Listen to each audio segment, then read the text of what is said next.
Once a month, when the moon reaches its highest point in the sky and the wild creatures call out to the night, he emerges from a private sanctuary in an undisclosed location outside of Little Rock, Arkansas. Arrayed in his priestly vestments, carrying forth the good news that comic books and graphic novels aren't just for kids, that they aren't just mass and spandex superheroes, that storytelling in a graphic format can be so much more. He is the graphic novel apostle.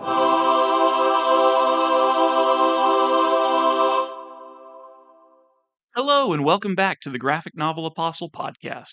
I'm your host, Marc Orenberger, and I'm so happy to be here with you, as always. And gang, it is the best month of the year. It is the spookiest month of the year. It is the month of Halloween, October 2025. And what better way to get our first episode of this month in than with focusing on an independent comic Halloween-specific character, none other than the Halloween Man. And I have here with me today the creator and writer of the Halloween Man, Drew Edwards. Drew, welcome to the show, man. Howdy. Thanks for having me on. Oh, thrilled to have you here.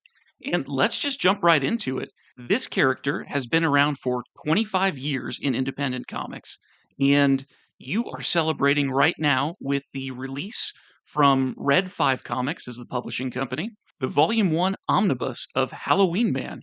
Man, tell me about this thing coming together. So this is a long time coming, really, because while the comic book has, I've worked with a lot of different small publishers over the years, some as big as Image, others as obscure as Monsterverse Comics.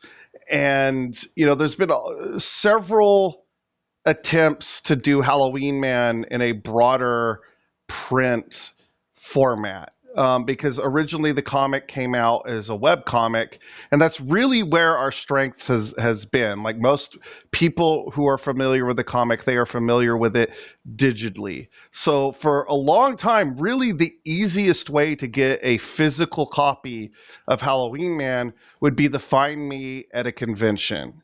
And so I would always get people saying, hey, can you just start putting out volumes of this? You have all this history, these great artists, all these great stories. Can you just start putting out volumes of Halloween Man? And I was like, well, that's really easier said than done. I kind of need a partner to do that and someone that sees the vision in that. And I met Scott Cheatwood at Comic Palooza, which is a big comic book convention in Houston, about a year or so back. And, we got to talking, and, he was talking about how he was wanting to emphasize more of his horror genre offerings. And I said, well, I have this that I could bring to the table, and after a few back and forth emails about it, he saw the value in this too, that we could sort of go through the early years of Halloween Man and bring out like stuff that people really have been wanting to get their hands on, like all of the Nicola Scott stuff, which is of course a big selling point, the hack slash crossover, things like that might not necessarily have been the easiest thing to get your hands on a print version of. But, now, because Red 5 has distribution through Simon and Schuster, they have distribution through Diamond, they're about to have distribution through Lunar. This is the easiest time it has ever been to get a version of Halloween Man. And we went through all these early stories. We picked out the ones we thought were best representative of the early years. We cleaned up the coloring, we cleaned up the lettering, and have put out something that I just think is a beautiful, beautiful product. Well, I do too. I read this book from cover to cover and enjoyed every minute of reading it. So Well, I want to talk. Well, you're welcome. I want to talk all about the history of Halloween Man, but before we do that, I want people to get a sense of who this character is. You talked about the publisher of Red 5 Comics being interested in increasing his horror offerings, although this is more Monster Mash than it is, keep you up at night horror movie. And I think that is the perfect kind of fun. I want the other two, but I think this is the perfect kind of fun that encapsulates for me anyway, what Halloween is supposed to be. So, if you will, for our listeners that might not be as familiar with this character, please take us to Solar City, Texas, and introduce us to Soloman Hitch, the Halloween man. So the reason why this character exists, it's kind of a twofold thing. Going back as early as I can remember, and I'm talking early, like small childhood. The earliest memories I have are watching monster movies with my dad, particularly like the old Universal monsters, Wolfman and Frankenstein and Creature from the Black Lagoon. I also really loved King Kong.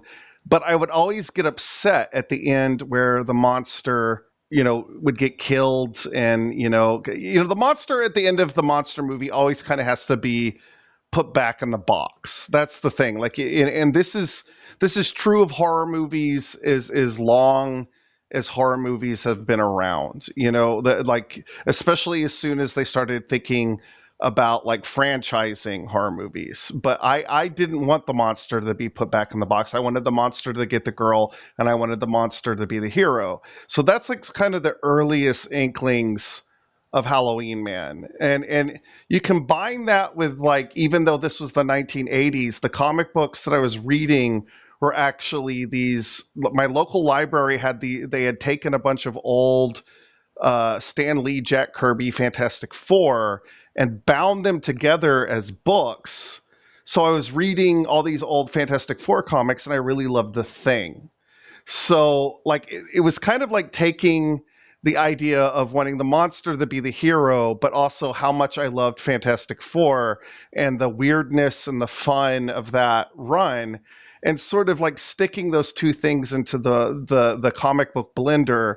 And this is what erupted. And so who Halloween Man is very rooted in that, but there's also a lot of real life stuff that went into it. So when I was very, very, just a young man, barely out of high school, I'm a twin, and I was in a car accident that killed my twin sibling.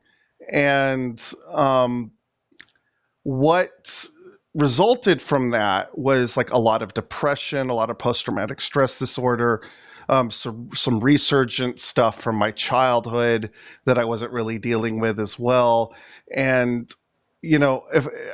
so suddenly I had all these feelings of otherness that I was relating to monsters, these monsters that I had always loved, on a much, much, much deeper level. Like I knew what it felt like to be a monster because I felt responsible for the death of my best friend. And so this comic, even though it's this, as you said, it's not a bummer. It's not like going to keep you up at night. But at the same time, I was using this character of Soloman Hitch, the Halloween Man, to sort of work through that. And so who Solomon is, this is my long way around to getting back to your original question. That's all right. I liked all the background. Well, I feel like context is key in this instance.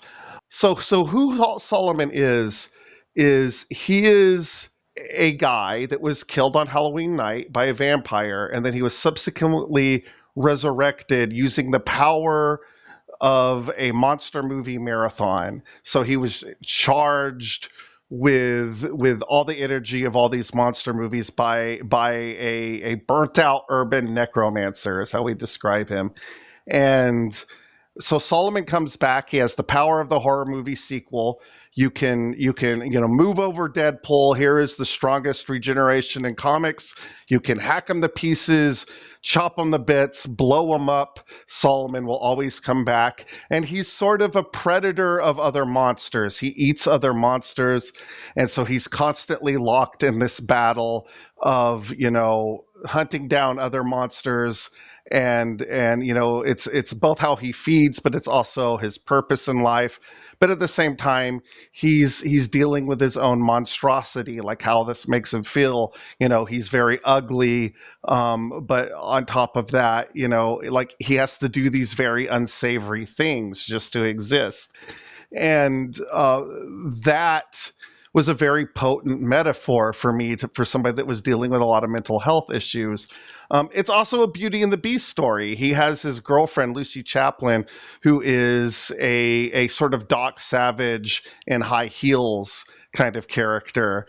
And, together they have weird adventures. They battle everything from, giant tentacle monsters, flesh-eating zombies, the Headless Horseman. You get the idea. I often describe it as Fantastic Four meets Evil Dead at conventions. Thank God that new movie came out, because that made it a lot easier to get people to stop. But it's I'd like to think that it's a good time. It is very different though. It's a very good time, and these are told in episodic format, so you're getting basically a monster of the week that he's battling every Yeah. time. And of the stories that are presented in this omnibus, and I understand there's a lot more Halloween Man than what you get here, but in the Oh yeah. 200 pages of this omnibus, his encounter with the Headless Horseman was hands down my favorite. That old Ichabod Crane Halloween special that I think was a Walt Disney special was one that I used to love to watch every Halloween. And so when I saw the Headless Horseman come onto the screen to meet this character, to meet the Halloween Man, I thought, oh, what a lot of fun this is going to be. Well, I love folklore. It's not just movie monsters. Movie monsters and comic book monsters kind of kicked off an interest in like folklore and mythology and cryptozoology and the paranormal. So it just sort of like whetted my appetite for this broader world. And the thing about the Headless Horseman, everybody does know the famous one of Sleepy Hollow, New York. But the Headless Horseman in the Halloween Man universe is actually the Headless Horseman of Benbolt, Texas, El Muerto, who was a horse thief who was decapitated by the Confederate Army, and is rumored to still ride around the Texas Hill Country, without his head, of course.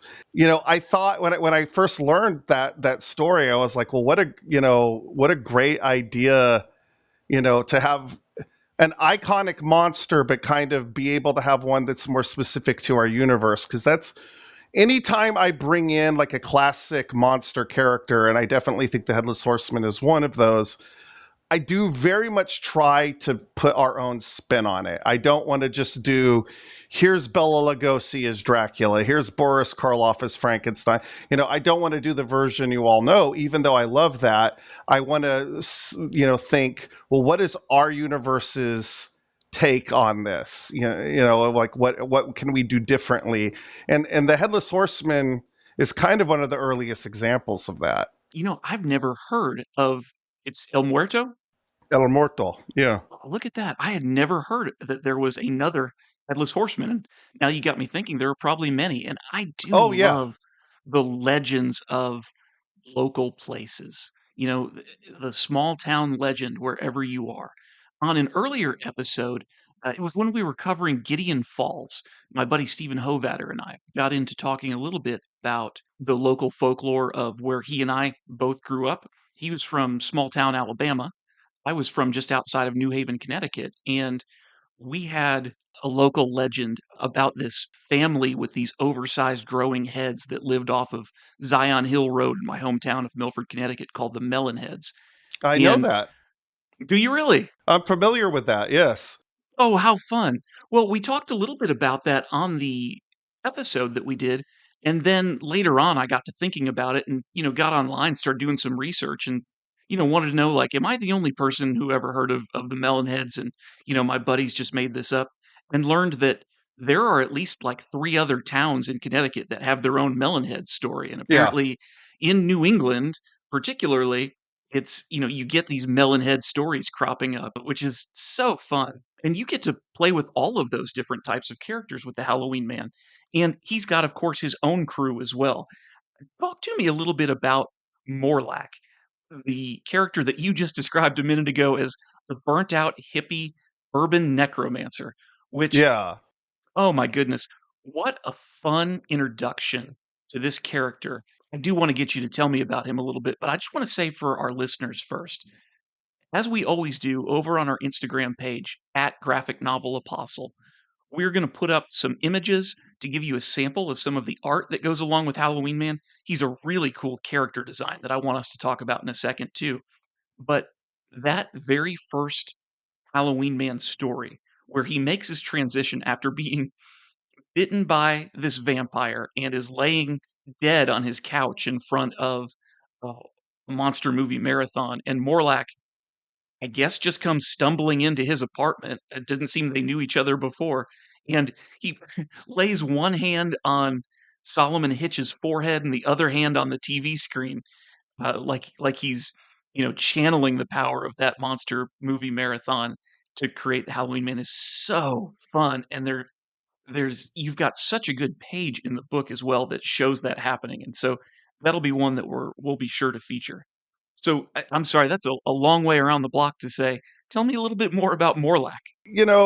Mentor characters are, of course, a dime a dozen in comics. Like, and this actually goes back even further than comics. Is like, but you go back to the Legend of King Arthur, and of course Merlin, and then in Star Wars there's Obi-Wan Kenobi, and I really wanted to kind of subvert that. Like, I was like, well, what if the guy that was like in charge of your destiny wasn't necessarily, always the greatest guy? Like, he was, he's a bit drunk, he's a bit inebriated, he could be very, very obtuse. He's not always giving you all the information.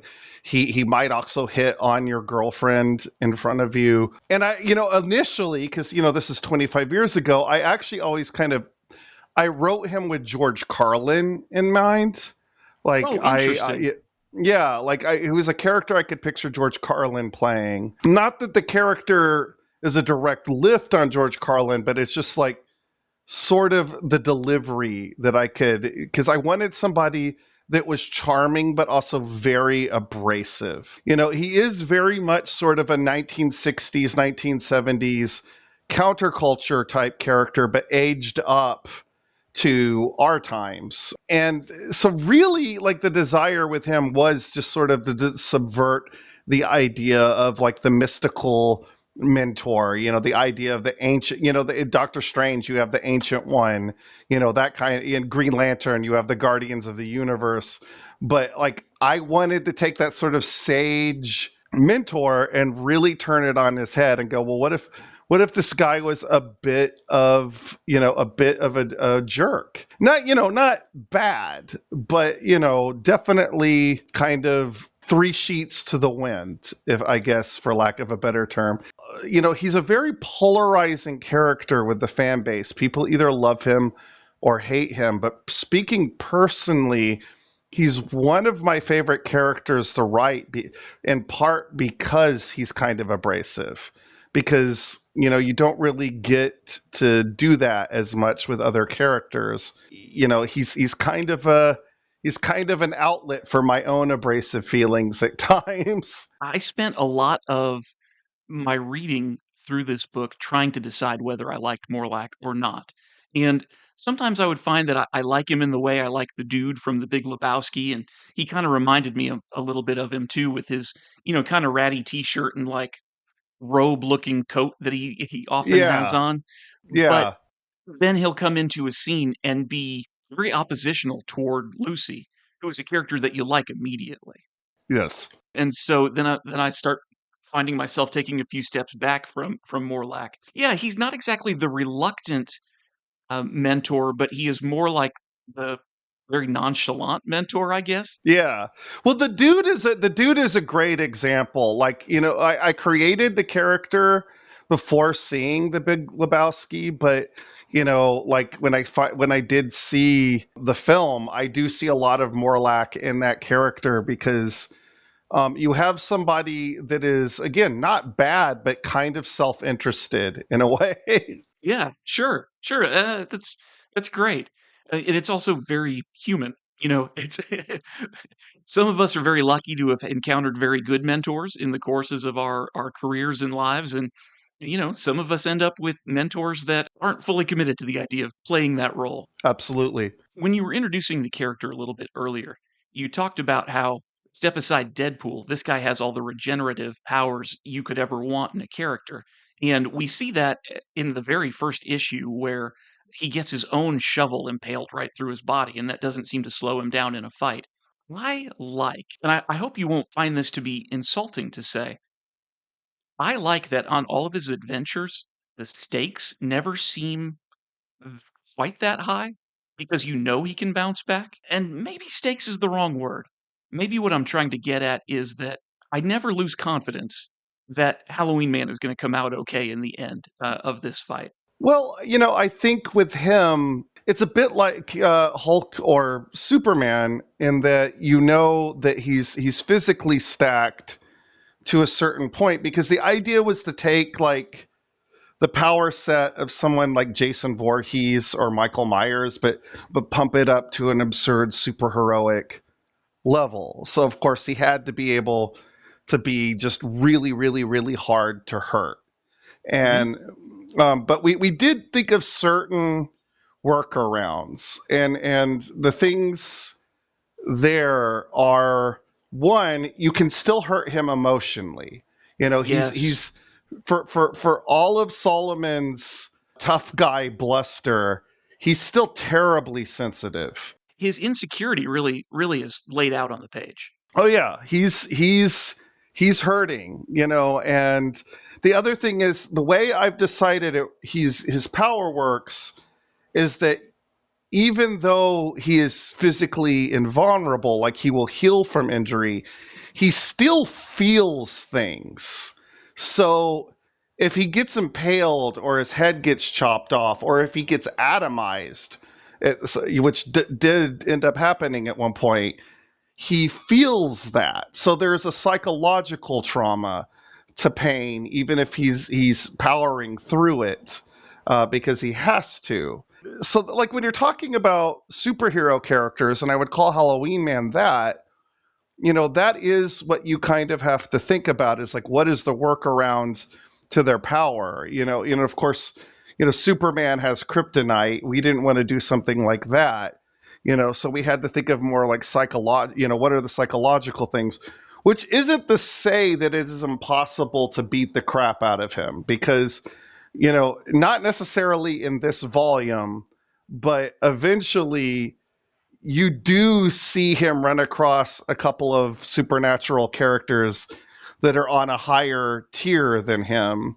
And you when you see that, you do kind of know, like, like, well, if they could do this to Solomon, they must be really bad. So that's fun to finally get around to subverting that expectation. But the reason why he is like this is that when you watch a lot of horror movies, and I watch probably a horror movie a day, occasionally you will watch a horror movie where you do really feel bad for the victim. And I'll use a contemporary example to give everybody an idea. Like I beg anybody to watch the opening sequence of It and not want Solomon to come drag Pennywise out of that storm drain and rip him to pieces for what he does to poor Georgie. So you have to have a character. Yeah. So you have to have a character that believably monsters would be terrified of. Like, because that's the idea. Like, he is the monster for other monsters. As much as everybody is scared of zombies and werewolves and ghosts and whatever, he's the guy that gives them all nightmares. So he has to be as terrifying, if not more, and definitely a lot harder to hurt than even, your average vampire. Well, and Solomon lives in a world where he encounters a lot of monsters who have ill intent. They're not nice, heartwarming monsters like Solomon is. So, tell me a little bit about Solar City, Texas, and the world of the Halloween Man, which seems to be structured in such a way that is going to bring him into these encounters on a regular basis. Well, without revealing too much about our long game plans, Solar City and indeed the entire universe of Halloween Man this isn't like a Marvel universe world outside your window kind of thing. It takes place in a different timeline.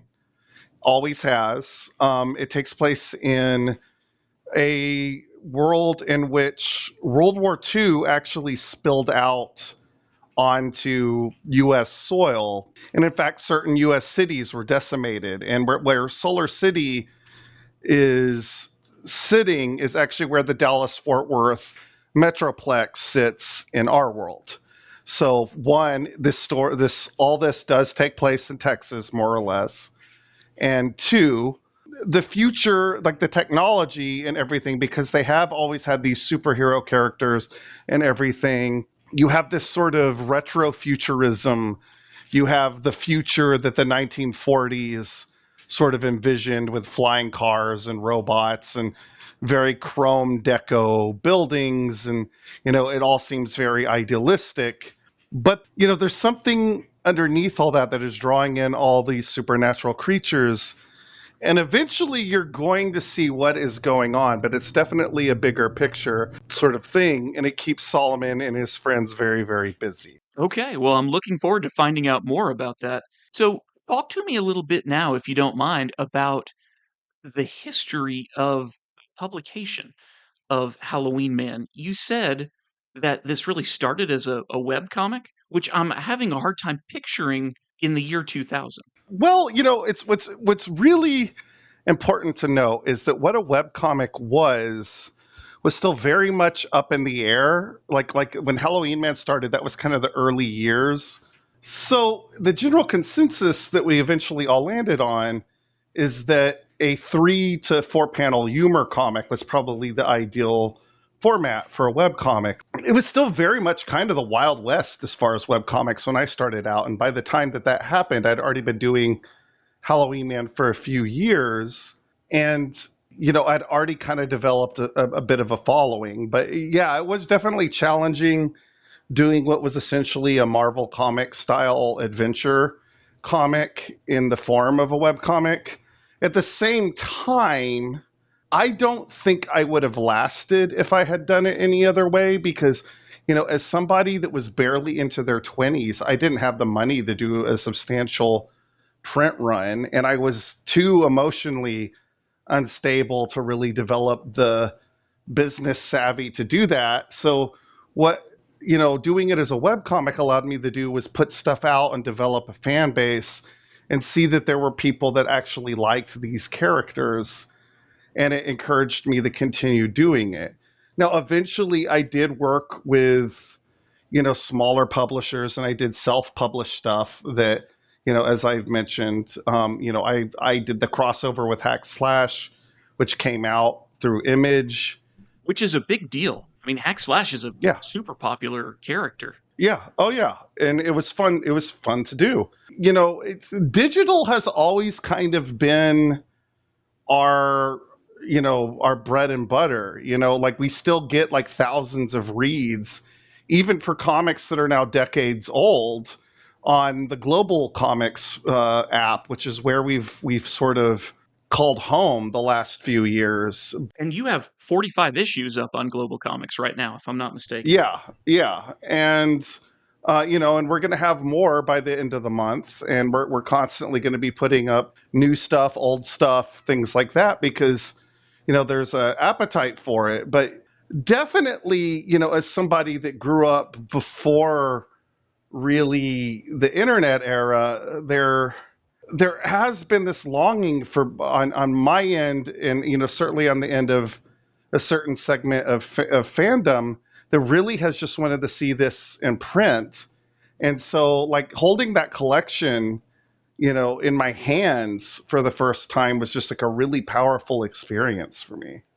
It must have been. And are you pretty happy with how the physical book came out, with just the way it looks, the way it's bound together, the smell of the book? Oh my gosh, it's gorgeous. It looks so good.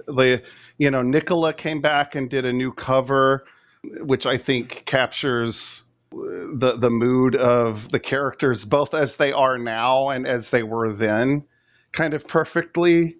And I think, the new polish on all the colors and everything just really made everything pop. And I hope that this can be like a good hello to all these characters to people, because I think, the what we want, what both myself and Red 5 want, is we want to expand this brand. We want to see Halloween Man finally maybe reach its full potential and full possible audience. Yeah, that's wonderful. And before I get too far away and forget to ask you about this, tell listeners, if you will, where can they get a copy of this book? Well, that's the thing. I mean, you can technically get it in theory at any comic book store or any bookstore. Heck, you could even in theory get it at a Walmart, because we're distributed through Simon and Schuster. But the thing is, you have to really let people know it, because we're not a Marvel book, we're not a DC book, we're not even an Image book. We're a small publisher. This is an underground character whose strength has always been, fans really saying, we want more of this, we want more of this, this matters. If this even sounds remotely intriguing to you, go to your comic book store, go to your, bookstore, say, I want this, because if you order a copy, they are actually more likely to order copies just for their shelves. It's a matter of like getting the word out, getting word of mouth out, and letting people know that they want it. Because, believe me, bookstores, comic book shops, they're risk averse. And I understand why, because it's a tough market. They know that the latest Batman is going to sell. They know that the latest X-Men is going to sell. They don't necessarily know if the weird comic about a zombie and his hot redheaded girlfriend is going to be, everyone's cup of tea. So you really kind of have to let people know this is what we want. This is something that we want. And if we do that, then hopefully we're going to see, not only Halloween Man Volume 2, Volume 3, Volume 4, etc., but, more Halloween Man stuff, more mini-series, more crossovers, things like that. And believe me, that is what I want. That is what Red 5 wants. I'll tell you as well, when I think about my own local comic book shop, they focus very heavily on the new single issues. And, they have a fair amount of back issue catalog of individual floppy comics. And what they have for graphic novels and trade paperbacks is really hit or miss. And because I tend to gravitate toward more creator-owned type work than I do the big two Marvel DC stuff, I often will ask them to order a copy of a book for me if I see it in the solicits coming out, and they're thrilled to do it. They know they're guaranteed a sale, and they'll put it in your box and have it waiting for you, just like any comic on your pull list. Yeah. And yeah, I absolutely see how that would be a great way to get Halloween Man just out there more and on more shelves. So now for the non-physical audience, is this omnibus going to be available digitally as well? Yeah, so a version of it is going to go up on Comixology, and a version is going to go up on Global Comics. And of course, you can go read they're not going to be cleaned up. It's not going to have the introduction by John Logan or some of the quote-unquote special features, but you could go read the original versions on Global Comics, because we do have a lot of these older comics on there. But this is really the premium version of these stories. I have to stress, these are the best these stories have ever looked. And that's not me saying this because I wrote them, because really, I look at the artwork on this and I'm just so impressed that I've had some of the collaborators that I've had. So even if you don't like the stories, you'll probably still like the artwork a lot. Yeah, you've mentioned Nicola Scott a couple of times and David Baldeon. It's impressive. Those are big name creators. Yeah, and this is kind of at the early part of their career. And in fact, I believe Nicola's first work in the United States was on Halloween Man, because this is even before she was doing Star Wars. And Wow. yeah, and I'm still friends with her. We did a podcast interview with each other last night. She's amazing. She's one of the most self-actualized people I've ever met. When I first started talking to her, I remember her saying, I want to draw Wonder Woman. I'm going to draw Wonder Woman. And lots of people say they're going to do something and then never do it. Nicola did not do that. She said she was going to do something, and she really just went out and killed it, and really took over the industry, and in fact became one of the definitive Wonder Woman artists. And that just makes me grin from ear to ear that she's been able to do that, because she deserves that. But on top of that, because she's just an awesome person. But secondly, like, I just admire that she was able to take what she wanted to do and really zero in on that. That's phenomenal. Hey, turning back to Halloween Man, how many issues, and I don't know if that's even the way you like to think of it, how many Halloween Man stories that have been produced over the last 25 years? Probably hundreds. Wow. Unfortunately, because of the way the internet works, like some of them from like the really, really early years are basically lost, unless I stumble across like a really, really, really old CD-ROM somehow that I could open, or somebody finds something on the internet, movie way back, the Wayback Machine, I think they call it. Hmm. There's a lot of the stuff that we've now archived. A lot of that stuff we've now archived on Global, and it's a lot of it is put together either through thematically, or because like we weren't really after a while thinking of them as individual issues. We were just thinking of them as stories, because our publishing format, obviously because we were mostly digital, was not like a traditional month to month kind of comic book. We did follow that again when we were a comicsology project for a few years, but once we moved over to the Global, we basically lost that format again, because and what we're kind of doing right now is we put something out when it's done.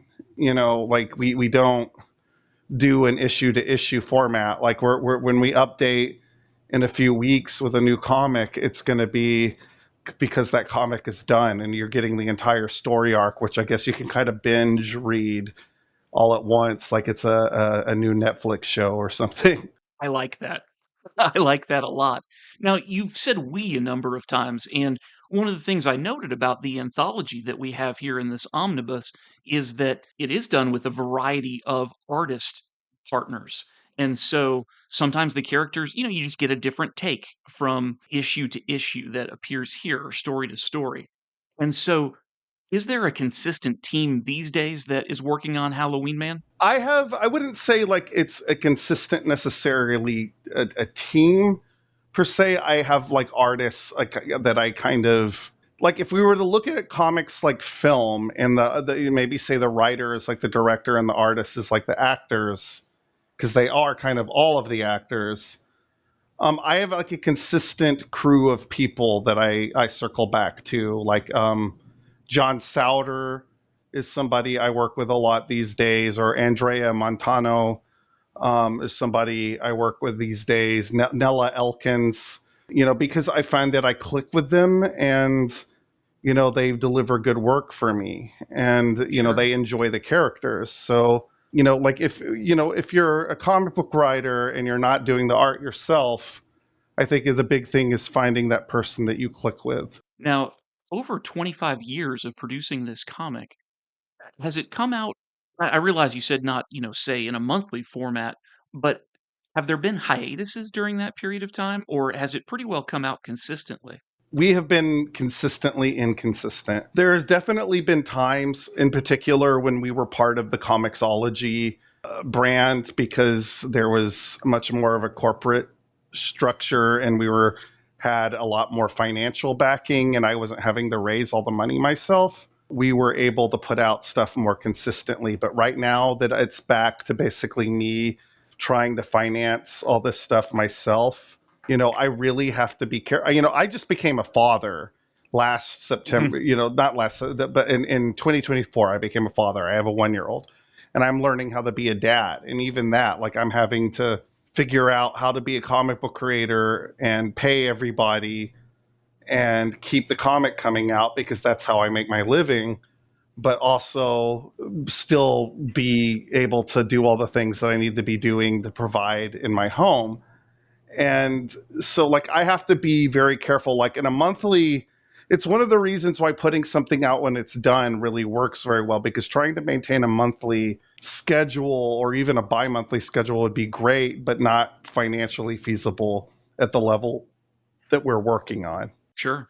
I was surprised when you early in this interview talked about how personal the character of Solomon Hitch was when you developed him.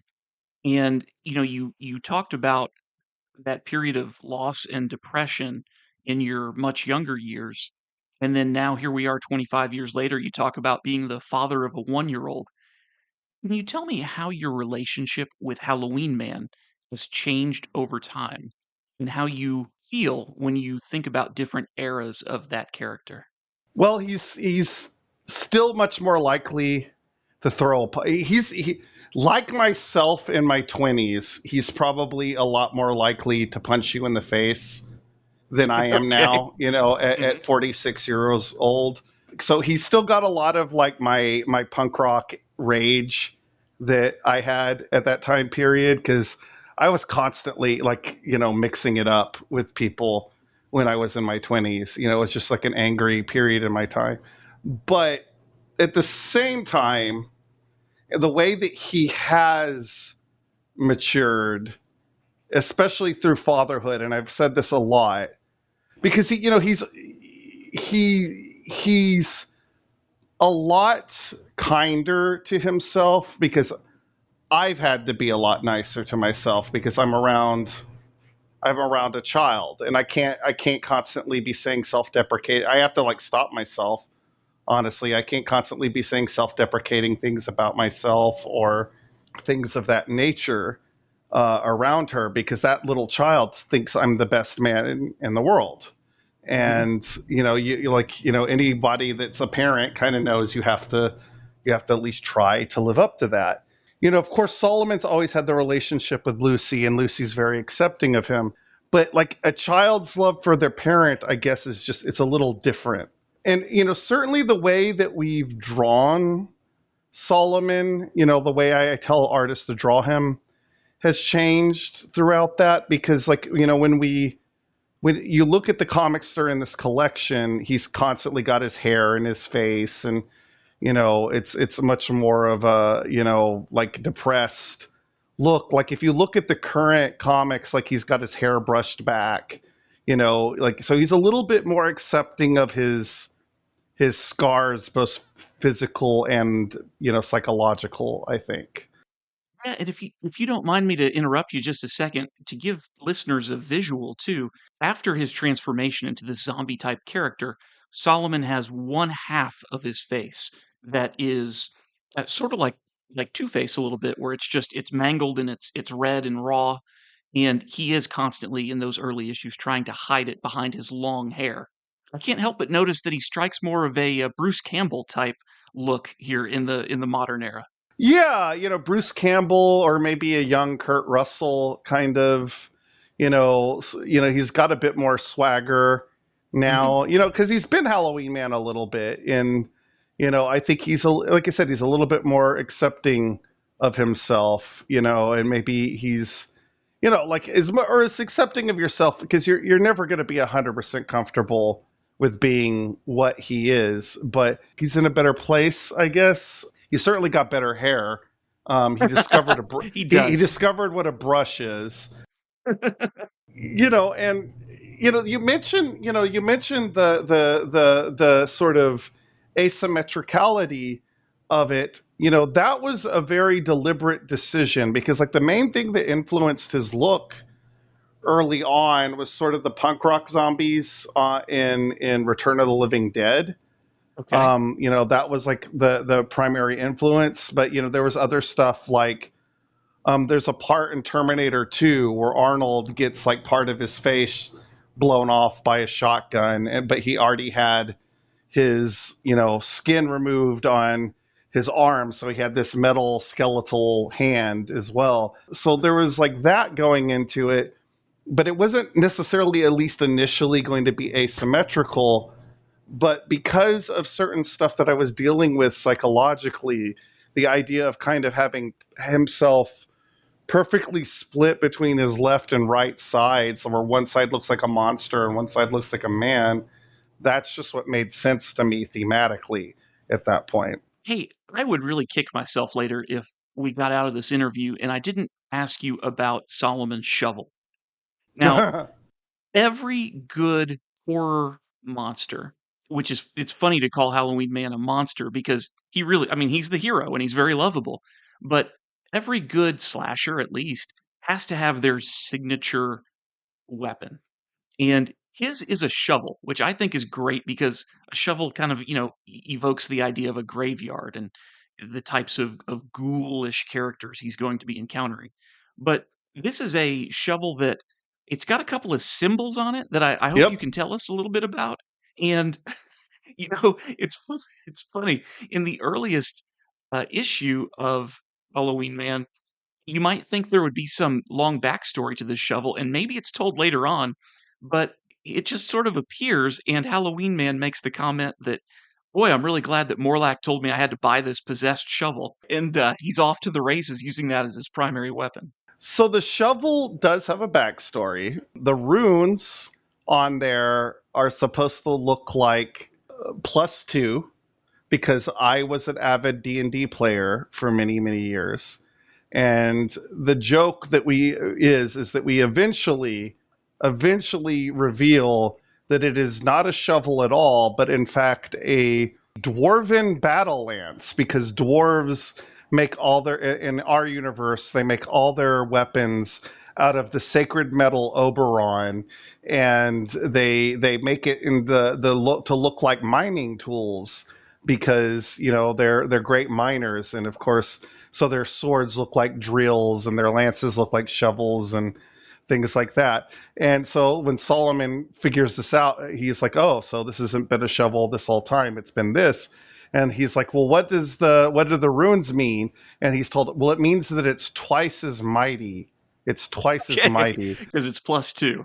Because it's +2. And that was like, yeah, just like a little fun aside, because I like Dungeons and Dragons. I like a lot of geeky kids who grew up in the 80s and 90s. That was a big outlet for me. Like when we introduced it, we didn't even know if we were ever going to tell the backstory, but that's always been the backstory. Like there was always like, well, it's a dwarven battle lance. It's a dwarven battle. Like I always knew that I wanted to get that little nod to Dungeons and Dragons in there. And we finally, during the Comixology years, we did finally tell the backstory of the shovel, which actually a lot of fans did not like, because first of all, they didn't want to know it. They thought it was funnier when it was just there. And two, there were certain segments that are like, well, why are you abandoning horror to do fantasy? And I'm like, it's just one issue, guys. Like, chill out. Like, we'll get back to vampires and ghosts soon enough, Like this issue is about dwarves. But that's one of those things, like it was always in there. It's one of those things I did just for me. And I'm glad that, unlike a lot of dangling plot threads, like I actually came around and explained it eventually, even though it ended up being strangely controversial with people. Temperamental public. Well, Yeah. I'm glad that you were able to persevere through that and produce a lot more Halloween Man. It's remarkable to me from this conversation. I've read a couple hundred pages of Halloween Man now, and yet I feel like I've barely scratched the surface of his legend.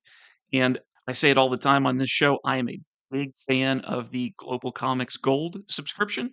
And so I will be dedicating some time to reading some more of Halloween Man's adventures over there as you upload them. And I'll be looking for more of these omnibus style books from you as well. Drew, I want to wish you the very best with Thank you. promoting this book and with Halloween Man moving forward. Before we go, can you tell people where they can find you and what they should be looking out for? Well, I'm on a lot of different social media platforms, but what I've been doing for simplicity's sake lately is just kind of promoting my Instagram, because that seems to be where I have the most traction these days.